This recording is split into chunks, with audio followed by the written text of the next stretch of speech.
Welcome to the Pencil Bob channel. I hope you enjoy my stories. The old fence was an eyesore. A gray peeling thing that looked like it was 100 years old and had seen 1,000 bad storms. I had just moved into this new house, and the first thing I wanted to do was make it my own. The yard was beautiful, full of big leafy oak trees, and that fence just killed the whole vibe. So I went to the HOA's website, found their rules, and started reading. The community guidelines were pretty straightforward on the paint front. Any earth tone paint was allowed. I looked up earth tones on my phone, and forest green was at the top of every list. It was perfect.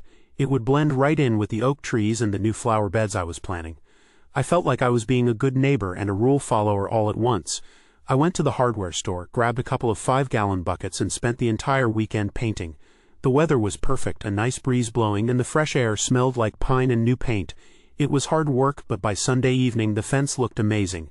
The old faded gray was gone, replaced by a rich deep forest green that made the yard feel like a little private park. I stood on my back patio with a glass of iced tea, feeling a real sense of accomplishment. I had done it, and I had followed all the rules. It felt good. My good feelings lasted about 3 days. On Wednesday afternoon I was out front checking the mail when a golf cart rumbled to a stop at the curb. Karen, the HOA board member, was behind the wheel.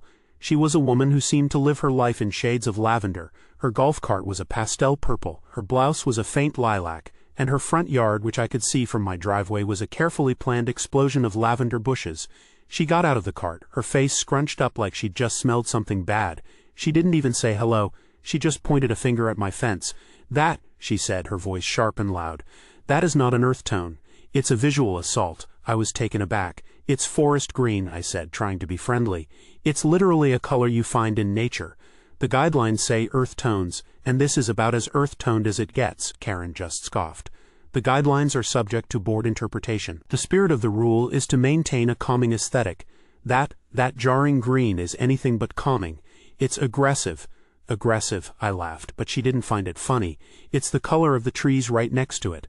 We'll see what the board says about your interpretation," she said, her nose in the air. She climbed back into her golf cart and drove off, leaving me standing there on the sidewalk, my mail still in my hand. I just shook my head, thinking this was one of those crazy neighbor things I'd heard about, but that it would blow over. I was so wrong. That evening an email arrived from Bob, the HOA president. The subject line was "Special Emergency Board Meeting." The body of the email was short and to the point. There was a pressing community issue to discuss, and the meeting would be at Karen's house in an hour. An hour, that wasn't a lot of notice. I rushed to put on a clean shirt and headed over. Karen's house was immaculate. I walked past the lavender bushes and rang the doorbell. Bob let me in, and his face looked pale and worried. The other 2 board members were already there, sitting on a fancy couch, looking uncomfortable. Karen walked in from the kitchen with a plate of lavender-scented cookies, which seemed to be her answer to everything. She placed them on the coffee table and immediately launched into a full-blown presentation. She had a slide deck on her tablet. A slide deck about my fence. She started talking about color theory and the psychology of color. She used phrases like visual disruption and aesthetic harmony. She showed a picture of my fence next to a picture of her lavender bushes, which was just bizarre. "The contrast is jarring," she said, tapping the screen. "It's causing me emotional distress just to look at it. This color is an affront to the serene and peaceful nature of our community." Bob just sat there, quiet, occasionally adjusting his glasses. I tried to interrupt to present the facts. "Bob, the town's website has a list of approved colors. I checked it. This color is on there." Bob finally spoke up, but he wouldn't meet my eyes. "The town's approval is separate from the HOA's. We have our own standards. But what about the guidelines on the website, the ones that say earth tone, or are you just making up the rules as you go?" I asked, my voice rising. Karen cut me off. "This isn't an open forum. This is a board meeting. The matter has been discussed. The board will now vote." She looked at the other 2 board members, who just nodded almost imperceptibly. Bob just looked down at the floor. The vote was unanimous, or at least that's what Karen declared. "The motion passes. The fence is out of compliance," she announced. "You have 30 days to repaint your fence to an approved color, and there is a fine of $750. I couldn't believe what I was hearing. A $750 fine for a color that was on their own list of approved tones. I felt like I was in a movie, a really bad one. "This is insane," I said, looking at Bob, hoping for some help. He just stood up, cleared his throat, and said, "The meeting is adjourned." He wouldn't look at me. The other board members scurried out of the room like they were late for something important. I walked out to my car, shaking with anger. My first thought was to go online and read the bylaws again, to find some rule they had broken. My second thought was that Bob, the HOA president, had just let this all happen without a word. He was supposed to be in charge, to stop this kind of nonsense, but he just sat there and let Karen get her way. What was his deal? As I drove home, I saw Karen's golf cart parked in her driveway. She was standing next to it, her arms crossed, watching me. I knew then that this wasn't over, not by a long shot. The next morning a certified letter from the HOA was in my mailbox. I opened it and saw the fine was listed along with a threat of legal action if I didn't pay in 2 weeks, not 30 days like Karen said. I looked at the letter, then at my beautiful green fence. An icy feeling settled in the pit of my stomach. The certified letter felt heavier than it should have. It sat on my kitchen counter, a bright white rectangle of official-looking paper with the HOA letterhead at the top. 2 weeks, not 30 days, 2 weeks to repaint the fence or face legal action. The fine was still $750. The date on the letter was yesterday, the day after the so-called emergency meeting at Karen's house. So much for 30 days. I couldn't shake the image of Karen standing in her driveway watching me. It was like she knew this letter was coming and was enjoying every second of it. I knew I had to do something, and I wasn't just going to pay the fine. The whole thing was a sham. The first person I needed to talk to was Bob, the HOA president. I had to know why he had let this happen.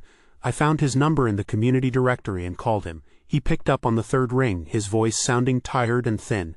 "Bob, it's me," I said, trying to keep my voice calm. "I just got the certified letter. It says I have 2 weeks to repaint, not 30 days. And it says the fine is still on the books. What is going on?" There was a long pause on the other end. I could hear him sigh. "Look, I'm really sorry about this. I know it's a mess, but it's out of my hands. It's the board's decision. But you're the president, you're supposed to represent the community," I said, my frustration starting to boil over. "The guidelines are clear. Earth tone, my fence is an earth tone. You know this." He let out a short, nervous laugh. "Knowing and doing are two different things around here. Karen, she has a lot of influence, more than you know, influence. She just makes up rules as she goes along and you all just go with it. What's the deal, Bob? Did she threaten you?" Another long silence. "It's not what you think," he finally said, his voice dropping to a whisper. I have a thing, something that Karen knows about. I can't talk about it. I just can't." I was stunned. "A thing? What thing, Bob? What could she possibly know that would make you roll over on this?" He didn't answer my question. Instead, he said, Just get an attorney. Don't pay the fine. Just fight it. The board won't do anything else unless you give them an opening." He hung up before I could ask him what he meant by opening. I was left holding my phone, more confused than ever. Something was seriously wrong with this whole situation. And it was bigger than a fence color. I did what Bob said. I found a lawyer who specialized in HOA disputes. His name was Mr. Henderson, and he was an older man with kind eyes and a slow, deliberate way of speaking. I explained everything to him, showing him the guidelines, the pictures of my fence, and Karen's certified letter. He listened patiently, nodding. "This is not a complicated case," he said, tapping a pen on his desk. "The HOA has a burden to show that your fence violates a clear and reasonable standard. Visual assault is not a standard. We'll fight this." But before he could even send a letter, another one arrived. This one was a summons for a small claims court hearing. Karen was suing me directly, not the HOA. She was claiming emotional duress and tension headaches caused by jarring contrasts against the skyline. Mr. Henderson just shook his head and laughed a little. "She's creative, I'll give her that, but this is completely ridiculous." We'll see her in court. The day of the hearing was surreal. I'd never been to small claims court before. Karen showed up in a lavender pantsuit with a box of lavender-scented tissues clutched in one hand and a binder in the other. She looked completely serious, like she was arguing a case in front of the Supreme Court. Her testimony was something else. She stood up, dabbed her eyes with a tissue, and started a long, tearful monologue about her morning walks. She talked about how they were her one moment of peace, and how the aggressive green of my fence had completely ruined them. She even brought up the color swatches again, waving them around and talking about the psychology of color. The judge, a middle-aged woman who looked like she was trying hard not to roll her eyes, listened to her whole speech. When it was my turn, Mr. Henderson kept it simple. He had me show the judge the HOA's own guidelines. He had me point out the part that said earth tone. He showed the judge the pictures of my fence and the trees in my yard, and then showed pictures of a half-dozen other fences in the neighborhood that were a dozen different colors, all considered earth tones. He didn't even have to say anything. The evidence spoke for itself. The judge looked at Karen, then at me, then back at Karen. "Ms. Smith," she said, her voice dry, "the court is not equipped to rule on matters of aesthetic preference or personal emotional distress caused by paint colors. The plaintiff has failed to demonstrate a clear and reasonable cause of action. Case dismissed." Karen's mouth fell open. She looked like she had just been told the world was flat. She started to say something, but the judge just banged her gavel again. "Next case." I felt a rush of relief. I had won. Mr. Henderson shook my hand and patted me on the back. "A frivolous lawsuit if I've ever seen one," he said. "Good riddance." I walked out of the courthouse feeling lighter than I had in weeks. It was a victory, a small but important one. I got home a little while later, still feeling good. I walked up my front path, the sun warm on my face. That's when I saw it. Tucked neatly into the front door handle was a new letter from the HOA. It wasn't about the fence. The paper felt thick and expensive. The letterhead was different. It didn't mention the fine or the court case. Instead, the subject line was, "Urgent Notice, Unauthorized Subterranean Structures." My heart started to pound in my chest. The letter claimed I had a large, unapproved structure in my backyard, and it was an imminent danger to the community. It demanded an emergency inspection by the end of the week, or I would face a $5,000 fine and daily penalties. At the bottom, next to a new signature from Bob, was a strange, unfamiliar seal. I didn't have anything buried in my yard. I didn't even have a garden shed. What was going on? This was completely crazy. Who would do this? I looked across the street. I could see Karen, barely visible through her blinds, a thin, triumphant smile on her face. I stood on my front porch, the new letter clutched in my hand, feeling a cold dread creep up my spine. This wasn't about a fence anymore. This was a war. The letter demanded an emergency inspection of my backyard for an unauthorized subterranean structure and threatened a $5,000 fine.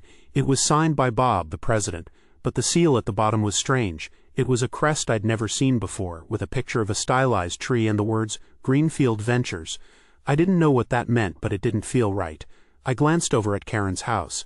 I could just make out her figure through the blinds, and I was sure I saw a faint, triumphant smile on her face. She was watching, waiting for me to react. I went inside and immediately called Bob again. He answered on the first ring, his voice a panicked whisper. "You got it, didn't you? The letter." "I got it, Bob." "What is this unauthorized subterranean structure? And what is Greenfield Ventures? This is insane. I don't have anything buried in my yard. Why did you sign this?" He sighed, a long, defeated sound. "I didn't have a choice. She made me. She said if I didn't sign it, she would go to the board and tell them about the money." "What money, Bob? What are you talking about?" I asked, my own voice rising in frustration. "A few years ago, there was a mix-up with the community pool funds.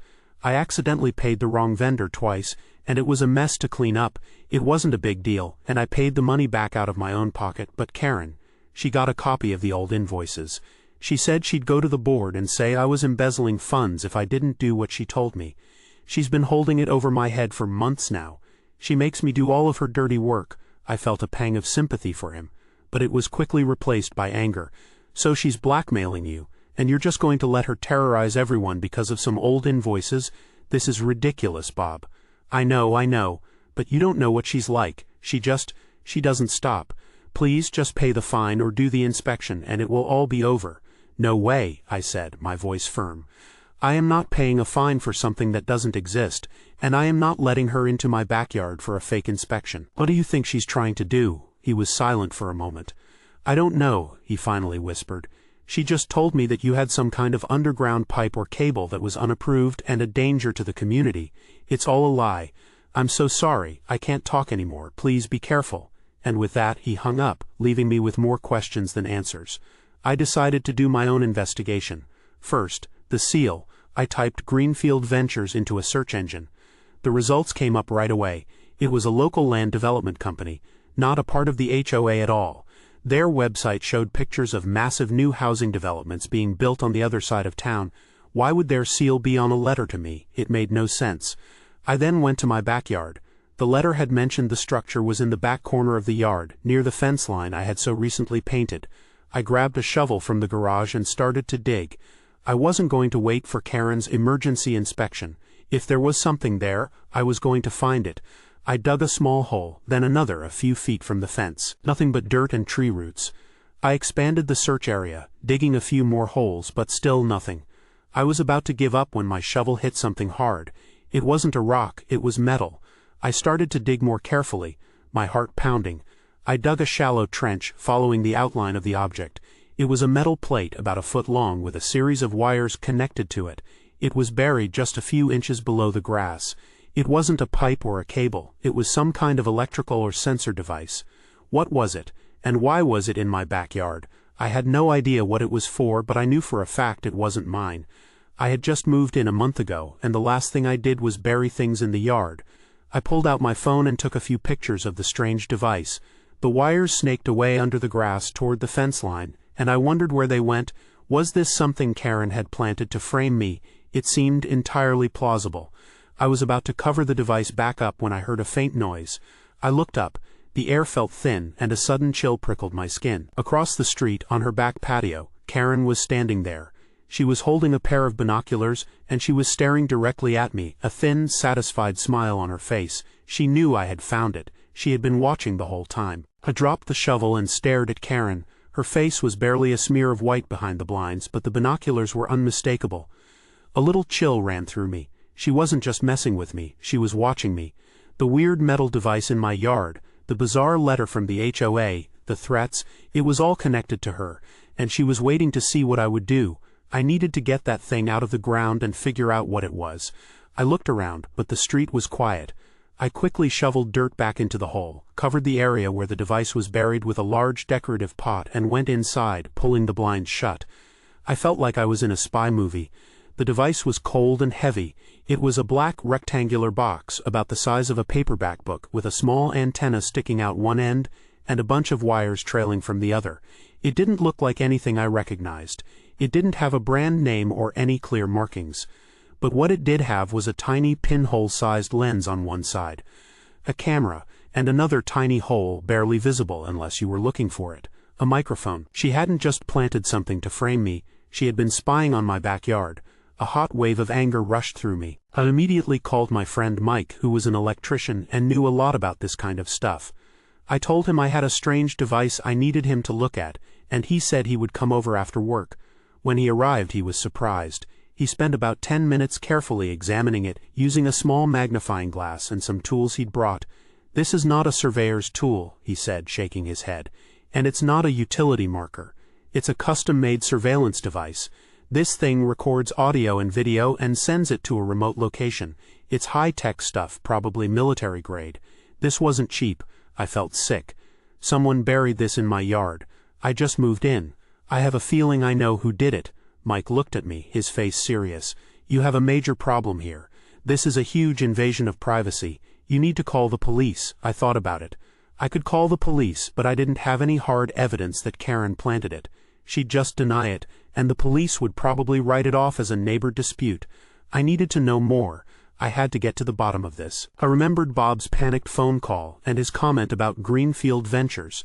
It was time to find out what that was all about. I got in my car and drove around the neighborhood. I wanted to see if I could find any other signs of this Greenfield Ventures company. After about 15 minutes of driving, I saw a landscaping truck parked in front of a vacant lot 3 streets over. The side of the truck had a logo on it, a stylized tree, the same one on the HOA letter with the words, Greenfield Ventures. The driver was talking on his phone and he looked like a teenager. The lot was empty, overgrown with weeds, but there was a small fence around it. The fence had a big sign on it, Property of Greenfield Ventures, Future Development. I drove home, my mind racing. Greenfield Ventures, a land development company, had a truck in our neighborhood. Their logo was on a fake letter from the HOA. Karen was blackmailing Bob, and she was the one who was pushing for this bogus subterranean structure. Fine. She was watching my house with binoculars. It was all a little too neat. I called Bob again. He didn't answer. I called his work number, his cell phone, even his home number, but nothing. He was gone. I left him a frantic voicemail. "Bob, you need to call me back. I found something. It's a surveillance device. I think Karen is up to something big with Greenfield Ventures. You have to talk to me." I didn't expect a call back, and I didn't get one. I felt like I was out of time. I had until the end of the week to let Karen in for her inspection. I knew I couldn't let that happen. It was clear she was using the fake letter as a pretext to get onto my property to see what I had discovered. I had to do something drastic. I remembered Bob's hushed comment about how Karen had copies of the old invoices. Where would she keep those? The most logical place would be the HOA office, which was in the back of the clubhouse. I drove to the clubhouse, my heart pounding in my chest. The sun had just set and the building was dark. The front door was locked, of course. I walked around to the side entrance where the office was. The door was unlocked. Bob must have forgotten to lock it. I pushed the door open, a tiny bit of adrenaline surging through me. The office was small and tidy. There was a desk, a couple of chairs, and a filing cabinet. I went straight for the filing cabinet, and it was locked. Of course it was. But there was a small safe in the corner of the room. It was one of those old-fashioned ones with a dial. I didn't know the combination. I was about to give up when I saw a piece of paper sticking out from under the calendar on the wall. I pulled it out. It was a note, and it was in Bob's handwriting. Combo, November 19th, 15. The date of his wedding anniversary. He'd put the combination there because he always forgot it. I quickly turned the dial, and with a click, the safe door swung open. Inside was a stack of files. I grabbed the one marked Property Deeds and Records, and another one marked Community Funds. I opened the first file, my hand shaking. I flipped through pages of old land deeds and property maps of our community. I didn't see anything unusual. Then I came to a section titled Unassigned Lots. I opened it and saw a map of our neighborhood, but it was different. It had 2 lots marked on it in red ink. One was the vacant lot where I had seen the Greenfield Ventures truck. The other was the corner of my property, the back corner, right where I had found the surveillance device. The map had been redrawn to include a new road that would cut through my yard to connect to the vacant lot. I looked at the date on the map. It was from a few months ago. My head spun. Karen hadn't been targeting me because of a fence. She had been targeting me because of my yard.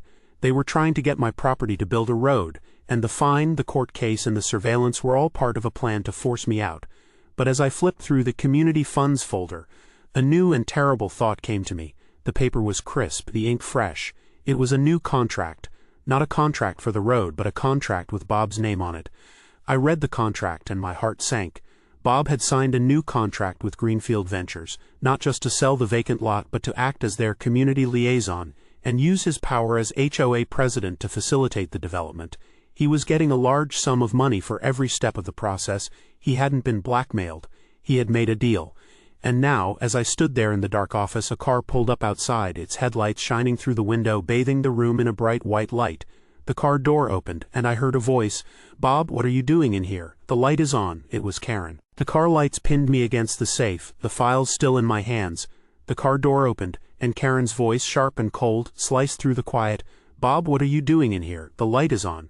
She walked to the doorway, and I could see her clearly now. She was in her lavender sweatsuit, her hair in a tight bun, a look of smug satisfaction on her face. She thought she had caught Bob, but she had caught me. The smile on her face faltered for just a second when she saw me, and then it hardened. "You," she hissed, taking a step inside the office. "What do you think you're doing, breaking and entering? You're going to pay for this." I held up the files I was holding, my hand shaking a little, but my voice was steady. "I think you and Bob are going to be doing the paying, Karen." "I know everything," she laughed, a short, humorless sound. "You know what? You're in my office with my files after hours. You think anyone is going to believe you? I'll call the police right now."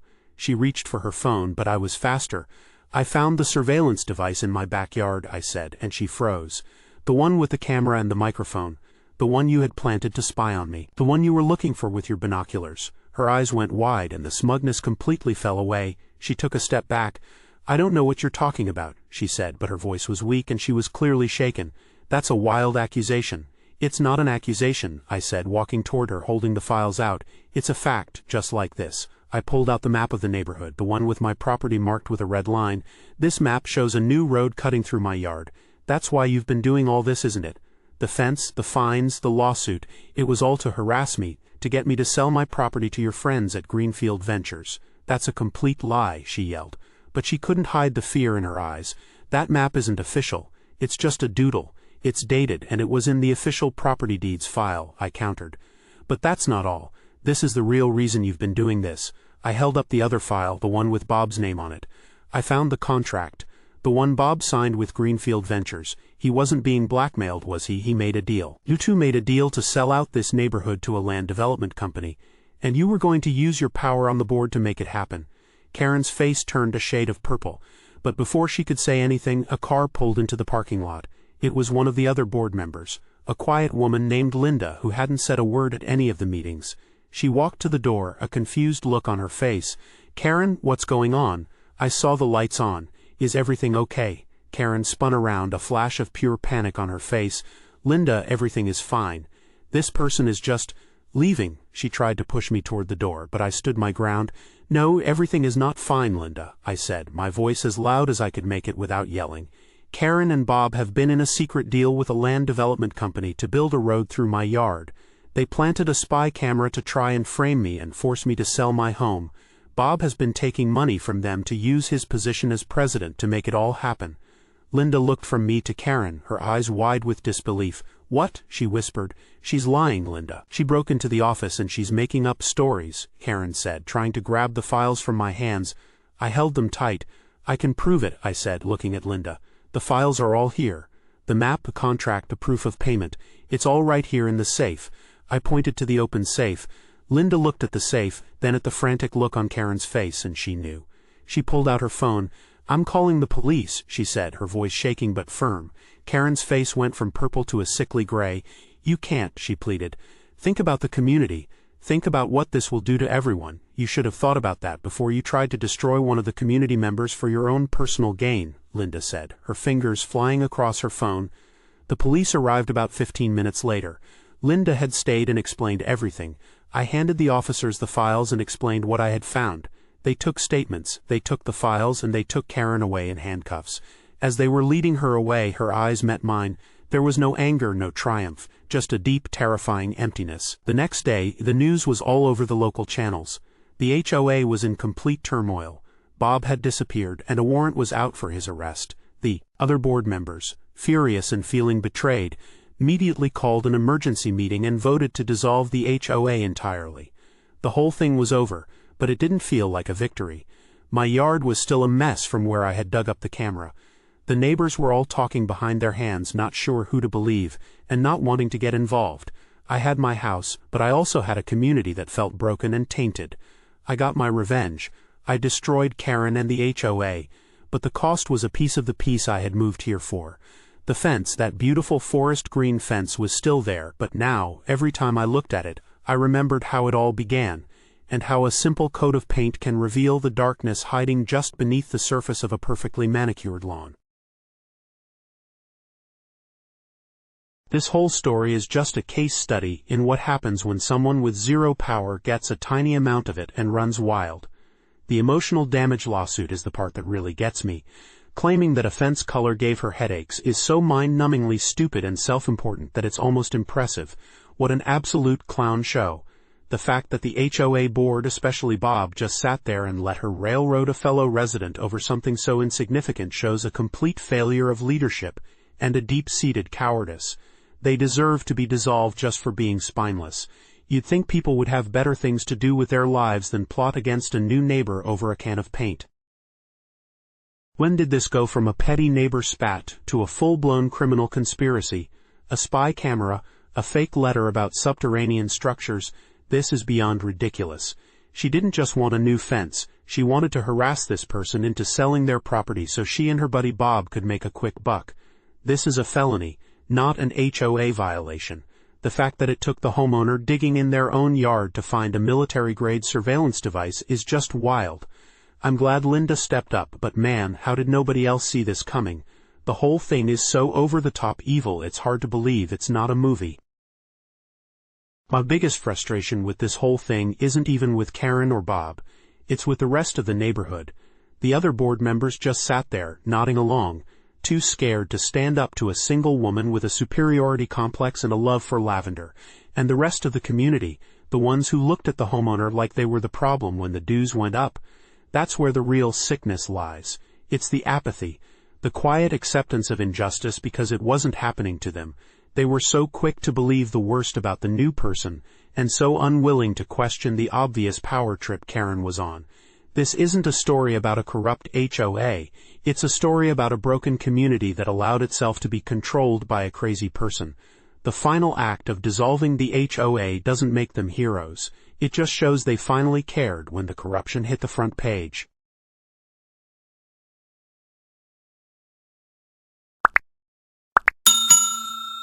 I would like to thank you for watching the video to the end.